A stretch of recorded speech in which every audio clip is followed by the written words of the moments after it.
Kiana pa kaya buna janglain ajiringi tali manu tala tau watau ijiringi tola wi jabli kala ko jira mi pi maka pujilang lang ini nan guru jodoh nan guru jodoh kalau abung do ane makara tapa dai dole jia dili ini jibri tuat Komalan lala to kalau pendre kageri nim jabi utang ini kado jaran ini komala guru jela komru jimran ran ya nang meji ran kilo ini ran gai wa ini binin tanah malala piro binin jika jaga jagi janawan jika jaga jagi ini gejala itu mur ini matang lagada malangir gole jibui to rag jibui mani rai dilie lagai dilie ole agam kala jale ilgi jale no to mal jana magar tigi majala bungi lino majada anne kaini anne la tagi yang takala tagira taga jone majala batago muru yari tarwa kolawi nga kolawi raga jabala taga nan ruo jokorino jokorno ko big kala ko yaude gaja ligini kadben ligi jaragilo nagara ini wama na jawabo jeme jaraga balago jalaro dione metoin Elipatan laga wajah itu lama tiga cini kali. Aku cara kaca nuara macam kapalang lalu kedan rally merada lalu lain giam teriang lalu relang ini yang je tagi yang je tagro komro lagu tergiang muru ya lamarein capala kemuar yang loyuri lagi namai melakat cigrang man wain ni bigari tu ya lagi lamman tu ya jawala puji kamaro lita buita ini me cigragi toni najim tog maya jimin re tal telia capala tagajani bugina jeng lagi ya wa ini kulit coba tahu diardak bujin nangai bukan colok ikan mejo tu kulit ini noelal gaya joni beri gaya ya aku kamu tuh cek bercuanal nalele program yang menjadi tu jangan lawar tu menjadi tu inkia program ini kanan rejang caprio dar mit ikian alben magdut gain which rejwalo izin ena tu ke kum kanan rong imek ke rejwalo ikian caban kanan Pwena do caprio dinan ko katido to kagingan programin email ang magdo ko kumna lui ijil lagun gain ko imrejber yumuntal imwanagan Robert Ramos Enterprises me kamagdo awlaban magdo gain an alele program yon me jado to ilo dialin chage jublio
Yaugamatum judge. In Alele TV program, ever Majan Chigradok, yon Majado in Kia.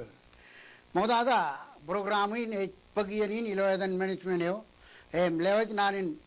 Karwain in a Aragadok Kumut, and program in. Rodum judge, Jim Rebojak in real wire Chitman man,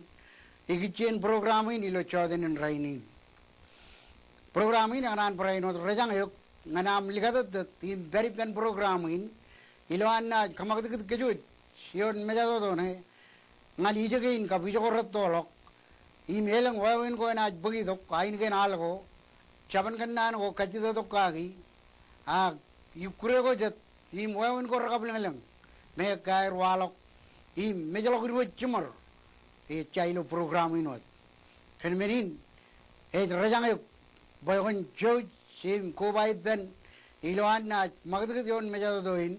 Chan Kia Longan Chamlogun, Ilo Trene, Majana Tabari and Rajva, Luluk Chavan Kilar. Kia, Chan Kachomak, Pulikman program in art, Ilo Chodin Rainin, Bogadok, Chare Rajanaya there, Pogainik Mat, Chan Island in our, Romajaka Chunian Alco Hire, Chojim Romajakama.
Program in Bagian in Kia, Iloder with Jimlalgar and Kamolo and Pogainik Mat, Cheranale, Janai in our, Elgin Arrow Romajake, Alem Monmuni Wire. Emilio in Chejaman Ruam, I get Choido Gia, which on my program of a car with Romajake, Human title Ne, Rajva, Bedabin Pubum Chumma. Convening Janat, Bolilok Jirgian in our, and Bodok Chun Pija, Eoim. Air Pojang and Arrow Lali Lochodin Rainin. Pijana, come with Remanajam Logia, a Chun Pija, Arcamanilo Island in Chavor. Ilo Iagane,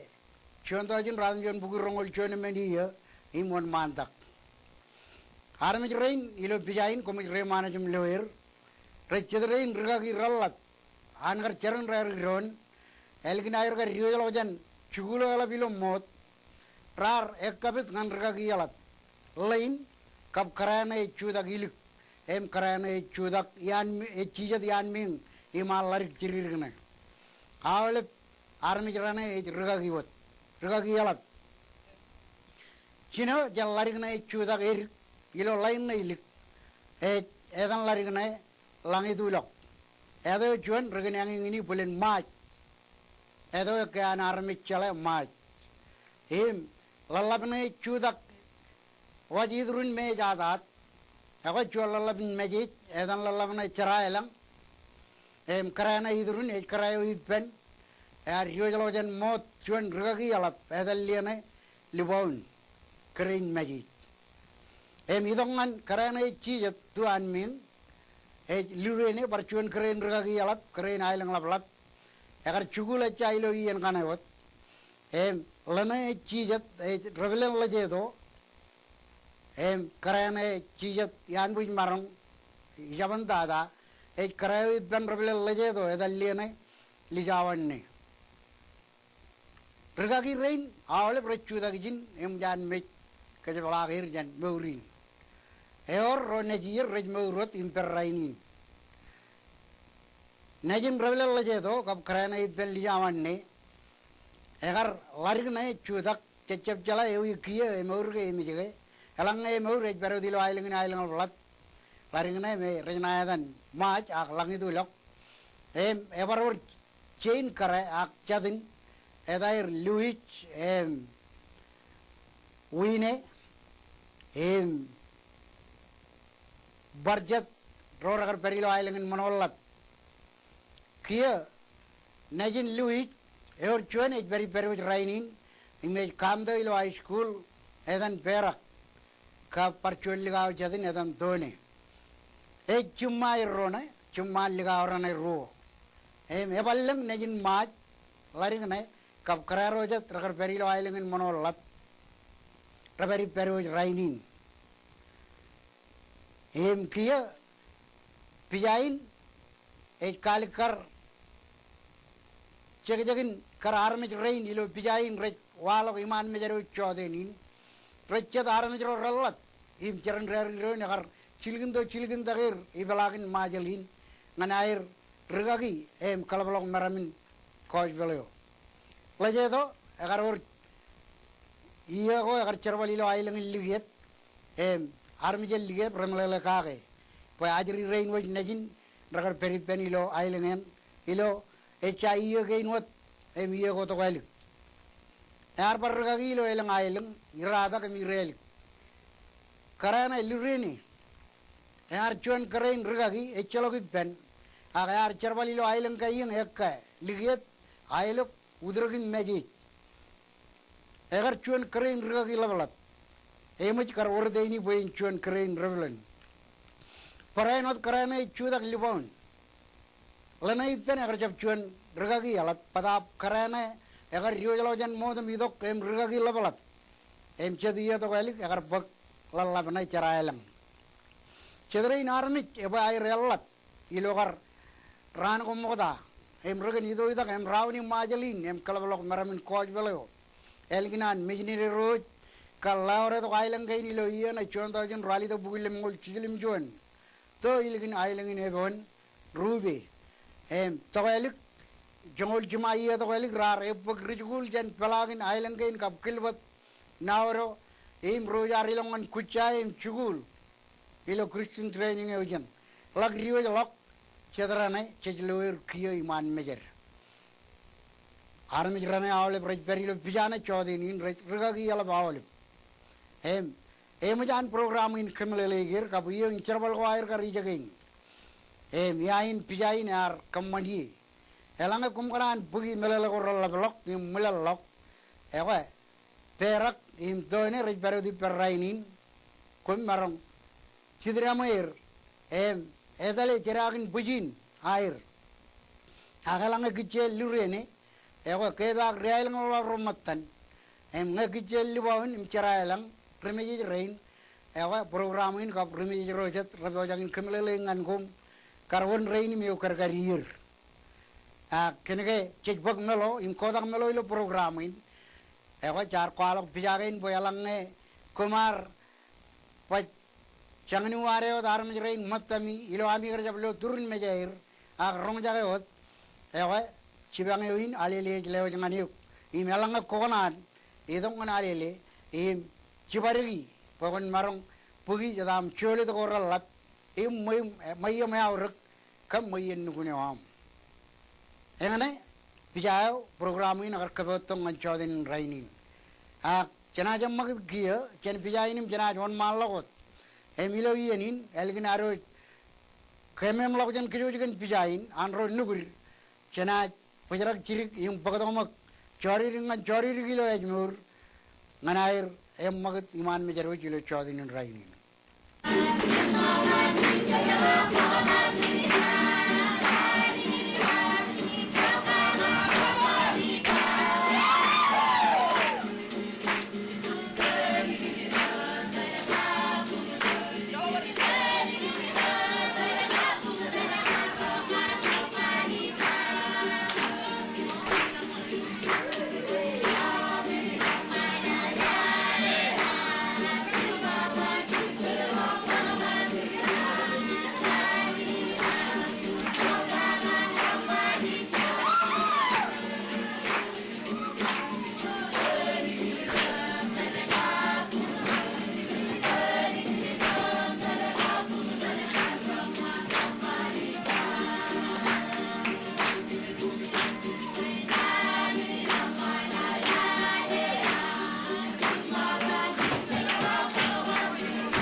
Iloyerin kia cejlelawar narin kamololngan choriringan choririgilo ajmur elgin aro jorong jaga ale wair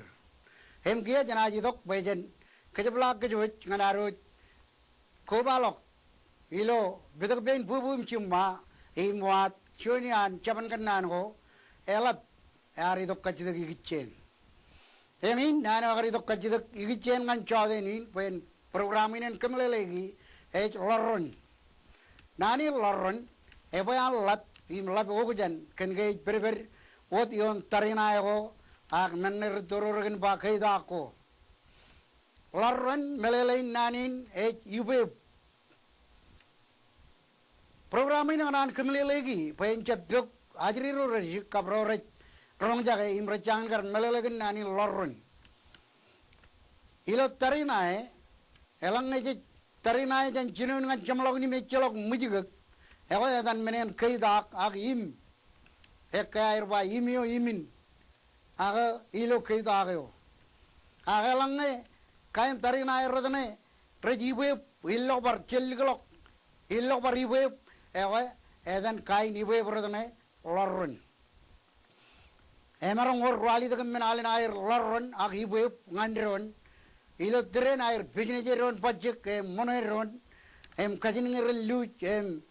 ewil glok agenda rekal jaring chuan nganai relong ilo aujir aga warmening chorren gojet ewa kain tarin air rodin me mujigak rajana dan lorron aba elo lorron moda a parchuani lorron kia eno de jago ibu lok ak chuani ni ibu ebo jagin parichino kia unin an ein rein mumujigak darina gain kenege tarina jabin elabot air enot kepelagiloan im an kamajurak businesseron pajek moneron alanga im rodane me eyo a kaidak ego janchino nan jargain roida ngange jamlok eor winim luch jamlok padayan ego edan manne im edo chuan kaidak ak meninot lorron ego ibu ibu richiblok janron enot ngagarbat rojaran tarinay roridak inne kallorron inne rainin rabaridak ebaror chuol lorron rainin ilju na yor chilu al na ridak yor chilu lorron ilju em kain rodagain unin an or edin lorron em ejno logjan im kab khaidak eno di arbar kemle legi ken ke tarinay go moda recce pajwada ko dum tarinay arraj bareno kilen aujiri ron moneron negar batarinayo igadan heninim ririt ego eleng charan kapao em jair kamani peran kapao ijagana ilik ijagana yar muninan kanan tarinay jap lukune dalam rirelok kinigar tarinay chariu chio em jair reo iliglok peraj kalan relong chariu ilo aujirian em jair kaboji kain rodin enat bar ribelle neraj bartarinay erujatlo bar chagapoderon pen or luch igicen tarinay ego karipen rutoroar regen nayadan menrodane lorron programin kanan kemle lekekarangan kajidagi nagaridok pe lorron ego kita janim kap kaidak imim kaidak recen chinon ngancam lagun ngaidak chargain chelo barian ainumman mayeno jor win im luch alorron ne ego recbrani be berbar eoilik kamman enot ankli ria pajek kajin ngere luch engin karmelele nani nagari dok kajidak janr kajidak ro meoran programming tamak perora le dok kajidak inair boy an chubruer kabrong jage odum jit alangne jangan polol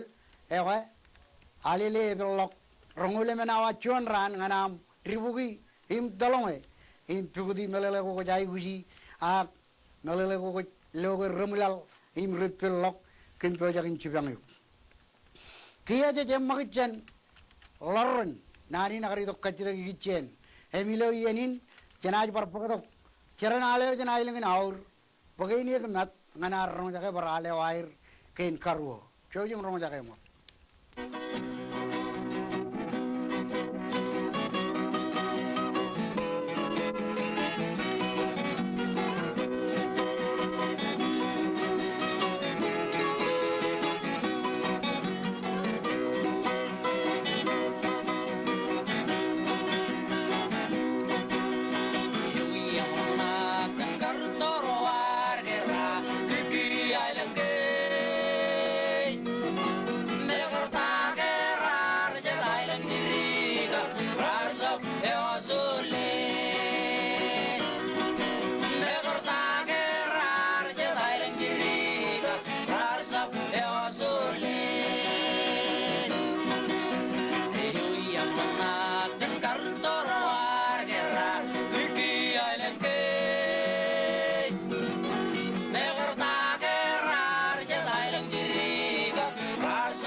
Loyanin kia jejle lagar nan kamolol ngan bagai ni kemet jan ailengan aur elgin aro rong jaga aleo hem kia program ini bekerja ngan aro kobalo kipen sustina langirik leo me chevan el education ilo aro na wat imlale kilen kamman uno a kada keo agar itu kichen wawin uno kan piruro ngan ajri ron nejir ak cabre ro bakkai nang ni rodin e aurak bekerja jen lale kene ke mejo ekka na rainin em pejen marong cerwali pen mejene em pobrae e wa chojim permagi pen chustena langir ka kemelele gain ken wawin uno gain e kemelele ngan kejo chojim lale makkiya yago komodo mejo ilo chadenin janganan podok ngan ke cuan kada go me ci kaya dirik ene ci bang ke ikichen wawon go me ci barongun kaya barok pen capor kawata tago ngan ajururon dejir elange waraer nangan misin ilok loje eno dar chala garre na gani jin aur nganen penin cuan armi ilo amir rido gom lojin e wor cuan plastik yo me e wor ren noan en penir engin e jenot plastikin me wor reni e warren ilo en punir kan en punir ay gujren payen marun nur menin norwo menin erko ray wit parren padat chadien e dalam warien ne dalam chawarren ilo en punir chanot nang mijin ilok loje alange waran chona yiri nang mijin ilok loje e marun nanot plastik bagin alange e warnang ilok loje e dalam Siawerren, mengo konek kanne, kenren, aga jebalot nganancau. Kawada dayuin, kenangan mijin ilok loje. Ken gelang ngeje dalem, ladana juru ilok loje, ene jedalem siawerren, aga colokren, iloen kuning. Kia ewar cuan, aku ruang uno bece barongin kamane, ngan pobrai wencap, colokren, ak siawerren iloen kuning cuan agiri. Ewar cuan munoyo tagung ijo egledok munoin ewar ilawaj kudau ewar ilok dispenser ego kacujo komarong hiyege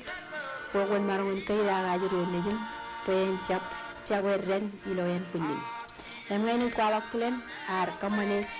munoin ngana ajiro nejir me kone hiyege moda pojai bujin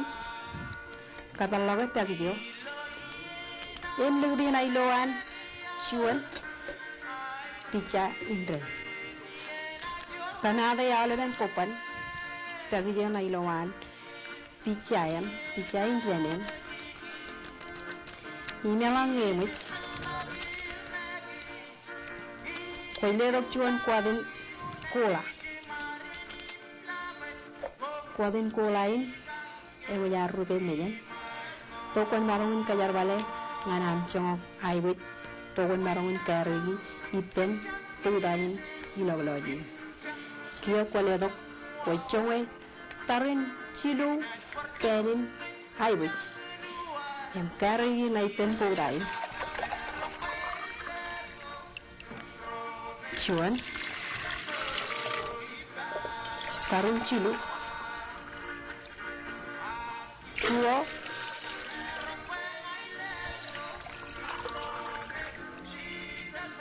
Cilu,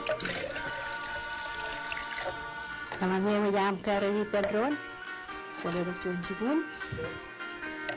tunggu dage, kalau ni yang mantada, jangan, pokok lale, yang mana kejongan, jangan ilo ready, ejai bujin, jangan ilo trending kan jalan. Kia jangan re munoyo no komarong lawak pecuan hajiri ni rak acuan ruto ni rak emnge pecuan hajiri emarongin kanada mini yumin rongol menawa ak cuan ran elang ngai cabayaman hajiriyo ene cabayaman ani log loji makajam polok ngana hospital ak dispensario elang war cuan munoyo no komarongin kamane mogo koca bayi buji cuan dagit in munoyin ak komarong naga kamane mogo ta ledok cuan kap sabarot kain kap em kajar bale tarin cuan kap kabun jongakan em lugdi cuan kabun ai bu nai lo kabar lugdi nai lawan tarin cuan kap kabun ai bich namantada ai bu joy poil pada balang ne chalogien em ko kijoro rom ko nan wa jire chagwan ila walaje eno chono ko jarban ren wong raman alanga chap ni ak enarongun ti cuan kabun ti kianai ko lugdi tarin cuan tablespoon in chuba lugdi ngai lo renen cuan tablespoon in chuba inem lugdi cuan matan enem teaspoon in chale yo Wajongay tarin cuan matan enem teaspoon in chal em lugdi nai lawan par kabin renen em yam chuba gi inam par pugdage alang emit ko barere jongay moda lukunan na em man chongan tangal em man chongalan chol kenge chongan cholinot renin kamyara munoe chona jile larong ira ro tarin ro kap awale bien eliginan ilok hak chon ruto emarong ira chuan awale bien alang ajiro emuch age jilok em man nelok chirik mai yeneome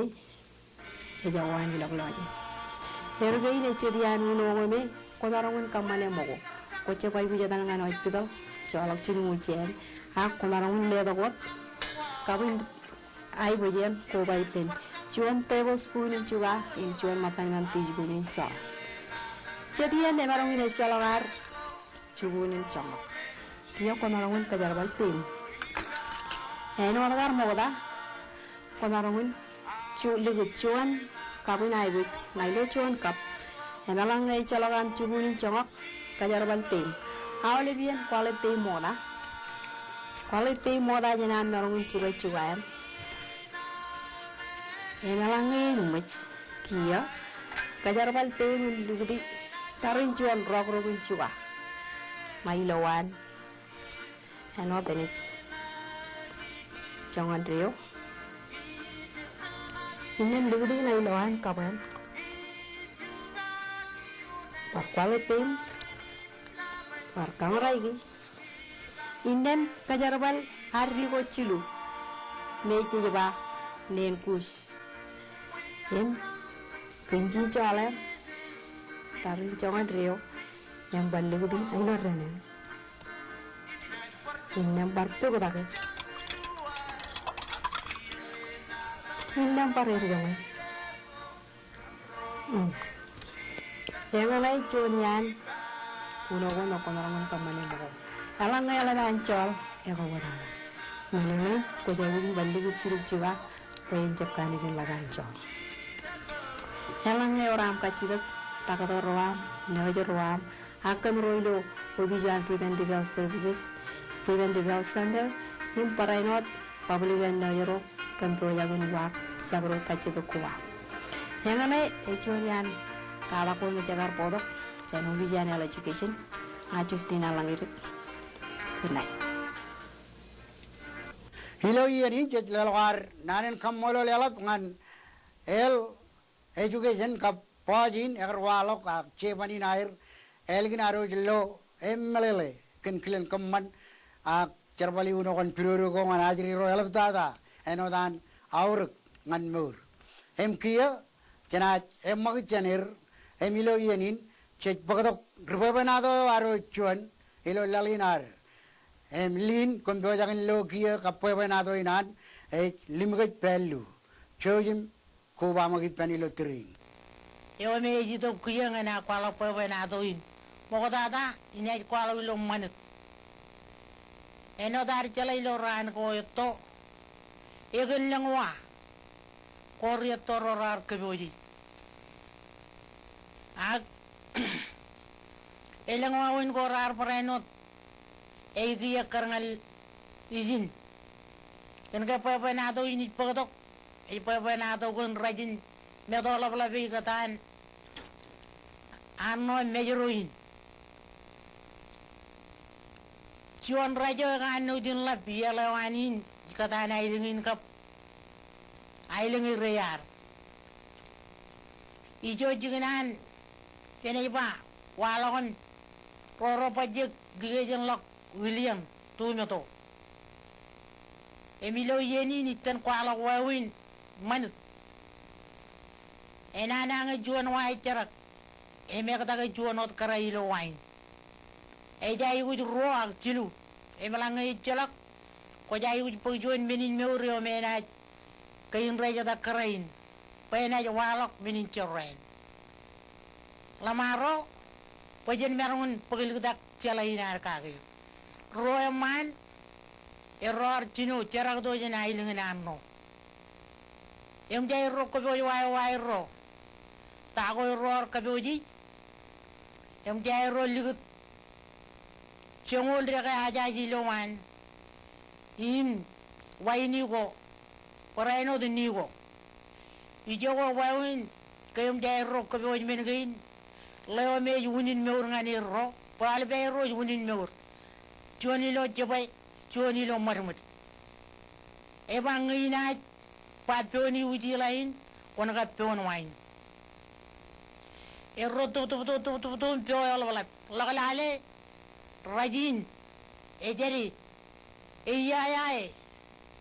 eno dar celaga raj ecela jon menin me uro ya makat ayo gijong. Kaya tardok Wali laler rajin kokure capai terlihat menilai colok ber. Eji terus dilihat pen merangun. Kokure wahana kamerong aram jengai lengon. Kuin, ini wajan jenengan. Ilmuli men mail. Kaya je pagatok. Adar tok. Ilo mail gain. Ebel aleo. Kiyo ingran kualok. Alin raji po eo charag ran gay na echap chalay. Ego na jiyon chorren. Puilo ran ko ito. Minyo jo kunyurar mit manut. Mandin kaj perok. Eno ko rale to ngan kaj roch burim chumar. Iyon leo jino. Eba ego. Jolla ko yebana. Chap kujirin kayu muain. Tale jino kata berdok wayo. Leo tu kualo lang tak kupan wayo. Bego jino leri guruk. Bego jeme aloko rami ke ampeniu. Kota pai mani. Koponi ujilai nebe wayo. Yone me dorik. Yone me dolip. Enata enara ikyanga edu medder. Tadar melale niyo ni mamu cappa ni pokok ni eneo ciri-cirin majang roron majang ciri-cirin nagar jangalam cang tam cang yam calui ejo itu ya teo jab tuai jab tagai wajan ai lamun kapin rajin metola bela bela agar ulto yengi mewo juaten mewo juajelen mewo juaten mewo juaj buruan mewo juaten mewo juaj ngin mewo juaten mewo juaj meyen mewo juaten mewo juaj paran wajib pen orang mana kamu tak lu curi ilnai lo jenengan leri le tahu kujeri le penem kodel ngai pedepat jancolong re kayo kuin kajuan kuin yugen dino eno de jawani ya par pello kalu pelo agin cuma long yang mau tuh wayo Nago jino leri guru nago jama loko rami ke yang peneu kota pai mani kopioni uji lain yone wain yone metorik yone metolip enata enara jihyanga itu meter teter melale niyo ni mamu siapa ni pokok ni eneo ciri-ciri macam roron macam ciri-ciri nagar jangan lam jangan tam jangan yep jali itu cep tuai cep tagai cep wajana isla unu kaping rajin me tola bela mana garil tawi ngi me wo yuaten me wo yuajelen me wo yuaten me wo yuaj purwan me wo yuaten me wo yuajengin me wo yuaten me wo yuaj mejen me wo yuaten me wo yuaj paran wajib ben orang ko madalu juri hunai lo jelengan jadi ye la tawi ko jeri le benem ko dala ngai pedepat e bar jolok rega yo juan a goin rio wainio e bar belak a gine lo no dola got e tolo la got e bar belak alin be ko jine le ri gurik na ko je malo ko ram rabi ko ya peneu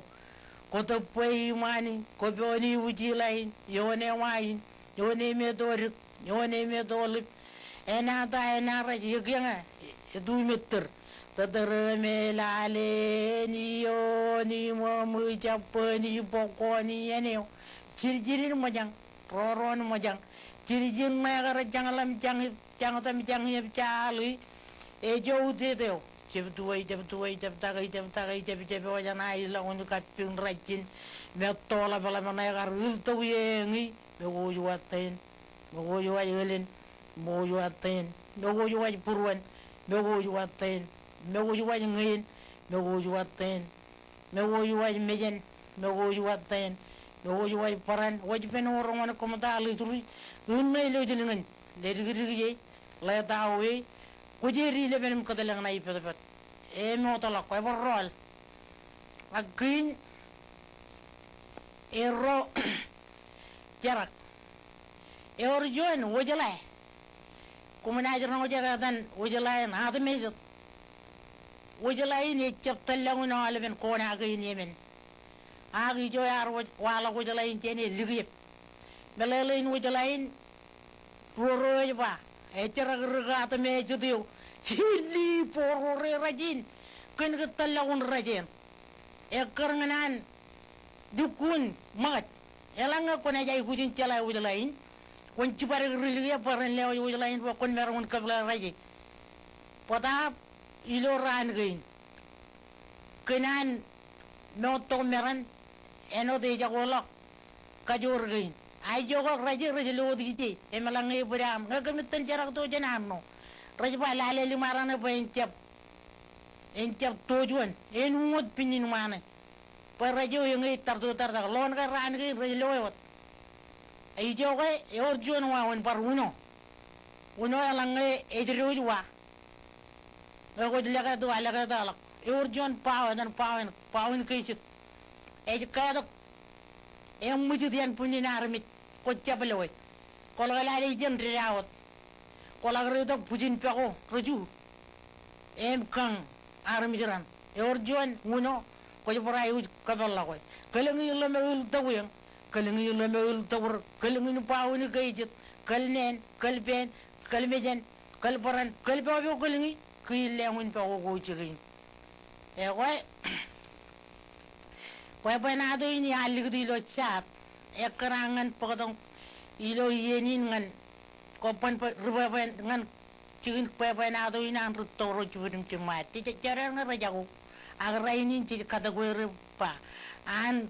rojiburim chimar aga ngana ka jamalagoy nyaj kabalaw chuanal padadin rechani di upudage belam para belto belam para belto belam daldo liyo wilgae gae belam daldo liyo wilgae gae ebar padadin rejani ubudage elam para belto ogoyole enaji gujiyo enatario 에그지고 마에나 따르고 에고이 polene yamalak pwede na doon yar kokonayot em turokodok im kalolo chadin na ilangan chikin kunono ina rito ak umrokan ni mo Chedgiya lelgar narin kamolol ngal limgej bellu elgin aro rong jage pwede na do ya kabilang lang im kaido dog limo im yar kwalongan kejo jilo chodenin kiya jaji dok pweden parpodok chori ejmur im rong jage chuan nan auror chanir chow im rong jage mak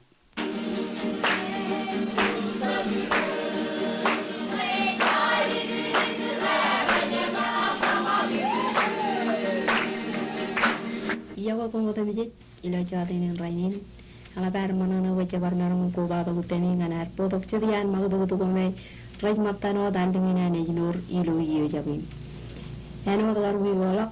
yamjar par podok ro yan chori ringan chori ilo ejnur paran marung karung ke ilo talagan mejuruin kencedian wawen magdo to roi kamani ilo alingina nejnur kromate jigo large chije tutru Emderwe John Eve Matan age with a Johnson. Jaganan Kachida Roma, and other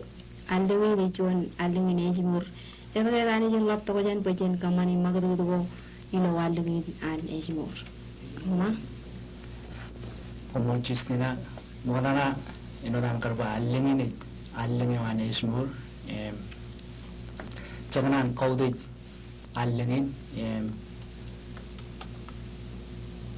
Begitu begitu melelengan kacuju aramis ibalagin mejeruin kada genir parainot kan dikicen esmur ak minodum jis imprejelet esmur kuna wawen wo me cemanawin kamani ngan rebi esmur ka paparainan em kumar kamani jonian magadugo me kumar kamani lo alun mojilak kuita ilo wigo jilak kacimai tayo ko mga kamanilo turun arari gayon ngay bailoan lang arami meron jiwa jen lalami yang program kemaradan kamani ikurego jen matuya dako kap al ilo ame malagay kemit kacuda karmit Karena ini kuripe. Ini kuripe, tujuh per. Yang kemarin,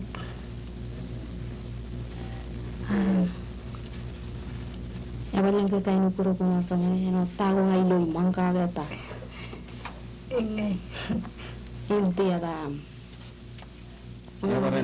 Ebaran kurin, nutrition, kan kurin, kan mengin mayo. Ano mga majal menane lo kuit puginya. oh ini ngai iar me jam begit Ilo na cilmur ranin alingin ni raneo elaban ririye ranin kemi ban ririye em janin bai di do esmur beren narong join itu ko ba do nganer cimur celebrate yenen kia chori gila esmur Tebal ni ane hela juga yang ka family planning yor. Menu ko red kabuji ngan nasi yenen. Ino ki yenen ane lang aramit. Ecep jen tiyu di no ta ane par worto aramit jen lalu likin. Ibu ije lagu ni odo ibu kan ruai. Ebar warga tebal men jen. Ai tebal men jen hospital. Rani par itu. Public health rani itu ngan jen waya jiri parai no. Tebal menengan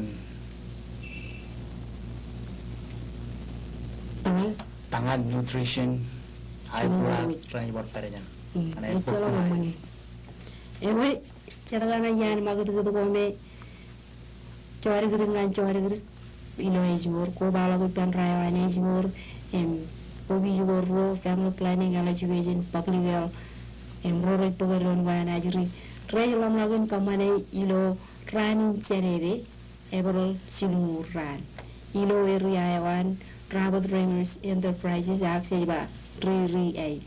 ngan rome racangan dukun melele ilo raden do ran publiger rana jadalam wajri jori rara de kamana air program gicenal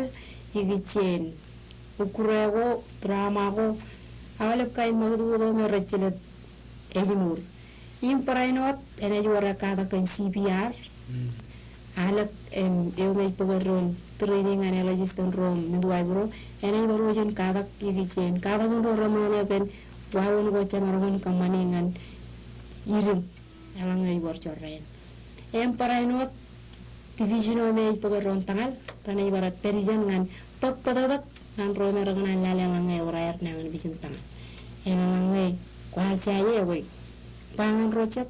yang karangur gan magdu marane kamani turun duru ya ilo rani cerere ebro simura cini logo seno Kammolol chorir ngan chorir gilo meur kap nane air ebayan lacur in dolol aroj karong jage em kiye jana jam magi chanir em pagatok chareo elig dada image pagatok aleo e kilienin em charin e charan aleo jana ilingin aur pagini gumat chejim rong jage mak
Filo yani kia program ini pagi yani naruh elik dada yo ke cedbar camlakan program ini lelok nan kamolo lelok ngan pagi ini kemat elok dada ngan email bider kan tilja ke mona kayawan jaru melelegan magde ke korar kemani yo nailengem kia jadi dok nganar lidok nan ko elik dada rekil yani naruh pujujan kan marung cibli ko janron kia arut nan kamolo legilok yo elok rain rar tilyek imperitan program ini ligada tu benjan cinun tangwan train im jar tebar train riba luluk jawan kilan arut nan kamolo enaj yo elok chicken gain tropical college of agriculture cup national park service yo image book all ban ergo igichen program ini imman chogun debru memorial dress corporation yo imekke an pokkejo dieno dum jik yumun jargan kenanne bidak bein pulbum cuma imelap tadangan Robert Raymond Enterprises ijo image arut toine tonodo image kiki maun olay kejo jon mungkin cumur nur manip ceraman ilo dialing jaga jubali